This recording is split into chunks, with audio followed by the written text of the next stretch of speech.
Thanks for the introduction. My name is Yurai Tanaka.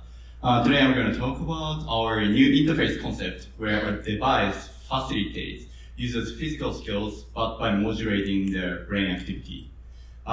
This was in collaboration with Hunter Matthews and my advisor Pedro Lopez at the University of Chicago. So, just as the HCI has been reducing the gap between users' intention and action, tools and advanced graphical user interfaces, our question is, can we bring this kind of advantage to the level of the user's movement? So, for instance, enabling users to react faster in physical tasks brings their benefits in quite a few domains where fast actions are required. For instance, like taking photos of fast-moving objects, or competitive esports, training, or even safety. So there has been quite a few interest in HCI to explore interfaces to achieve that. And what is common on most of these interfaces are these electrodes. The dominant way in HCI to make a user's physically react faster, which is using electrical muscle stimulation, EMS. So let's see how this works. The user here wants to react faster in this baseball esports game. And here, the stimulation lets them hit the ball successfully with a faster reaction, but they don't feel like they hit the ball. Because what's happening here is the stimulation just moved their body and overriding their sense of agency. And this leads to the other issue. This is a game, so what if the user didn't want to or decided not to react and then actually pass the ball? With this type of involuntary actuation, the device can only force one outcome, which is pressing the button in this case. So this means the interface not only the sense of agency, but they also override their intentions.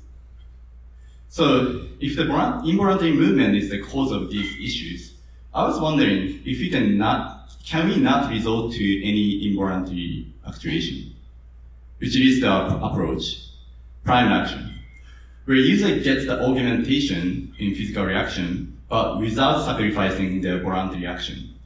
How does it work? To get to it, we first have to know the process behind a voluntary body movement. When a user is about to move, an area of the brain called premotor cortex organizes the sensory cues and figuring out how to move the body. This is often called motor prime. From there, this part projects to the motor cortex on generating actual neural signals to execute the movement. But it takes some time to build up because it's like an electrochemical reaction before the neurons in this area actually start exciting. In other words, you see this blue line. Until this blue line reaches to this dashed line, the excitation threshold, the brain's command for the actual movement will not be generated. So then when it finally reaches the threshold, that's when this drives the neural signal to pass through the spinal cord to control the muscles. So now we know how our voluntary reaction occurs. My question is, if this area of the brain is the source of the signal, can we make it excite faster? Simple enough. But without using any voluntary movement, so the stimulation must be subthreshold. We approach this by using a non-invasive brain stimulation technique, transcranial magnetic stimulation, TMS. Let's see how it works. So the TMS is usually used to directly excite the motor cortex. Resulting in involuntary movement, you can see the twitch of the user's hand. And this is primarily explored by prior work as well, including my own. But in this work, we are not interested in this level of stimulation. So we keep growing the intensity, and at this point, there's barely a movement, and it's mostly the sensation only. But we still go even farther down. So 20% below the threshold. There is no way this user can feel movement, or not even a sensation. This is the stimulation that we use in prime action. But when this subthreshold stimulation is applied right at the moment when the user is about to move, it primes the neurons in the motor cortex. In other words, it increases the neuron's excitability closer to the threshold. And what's nice is it can be done just by a single 300 microsecond pulse. So it is like a battery. If you can see, like we have to charge the electricity to some point.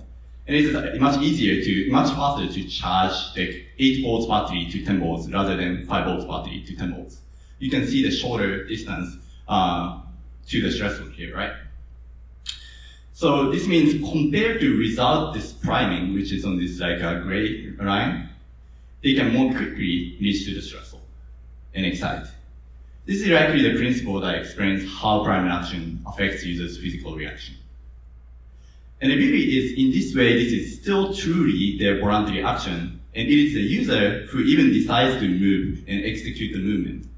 Which means, in this illustrative scenario, where users decide to go left or right, if they turn to go left, that aligns with the priming action's direction because that's the muscle that it targets, they get the speed up. But they are free to ignore it and go choose the other direction because it doesn't conflict with the voluntary action, which is not the case for the prior muscle stimulation approach. Because it can only force one outcome. When this kind of conflict, like misalignment happens, the user feels their intention is overridden, which is detrimental in the sense of agency. So how do we know this works? We did a reaction time study where the user pressed the button as quick as possible. And we asked them how much they felt that they did the button press, the sense of agency question. We had two baselines for this. Of course, we had a baseline, which is essentially the prior muscle stimulation approach, which is already designed to preserve the agency to some extent. And the other is a sham TMS, a kind of placebo condition applied to non-motor cortex area, and this is a baseline to understand users' natural reaction time and natural sense of agency, eliminating any confounding factors from the brain stimulation itself. And of course, the order is counterbalance, and here comes the result. As you can see, it is exciting that primary action, as with the sham, yields much higher sense of agency compared to the muscle stimulation, and that is still optimized to address the agency. And this is essentially the contrast between the voluntary and the involuntary actions. And on the reaction time, there is a distribution comparison, but comes with larger deviations, so let's see breakdown into individuals. As you can see with the blue lines, what we found is 9 out of 12 participants got faster reaction time with primary action.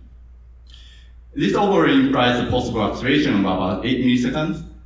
So I think there are exciting opportunities that this new subthreshold approach can unlock. We've already seen users using it on the desktop. So let me show you a wearable use of primary action. So here user is in a virtual reality sports simulator. And they are like facing with a very challenging task. It's the ball is too fast that they cannot react. But with this 8 millisecond acceleration, they might be able to react, and they get the feeling of I got better by myself, which is I think could be beneficial to improve the engagement and the motivation in this kind of training. All right. Today I talked about how subthreshold brain stimulation can facilitate users' physical reaction. We envision this as a new way of haptic assistant that preserves users' agency. And this question of how we can design an agentic interaction is what I'm particularly passionate about. And it's one of the key research agendas of studying a new class of interfaces that output information by intercepting the user's nervous system. And I hope to progress this line of research, and that's why I'm on the faculty job market this fall. And if you're interested, please feel free to reach out to me, and thank you so much, and happy to take any questions.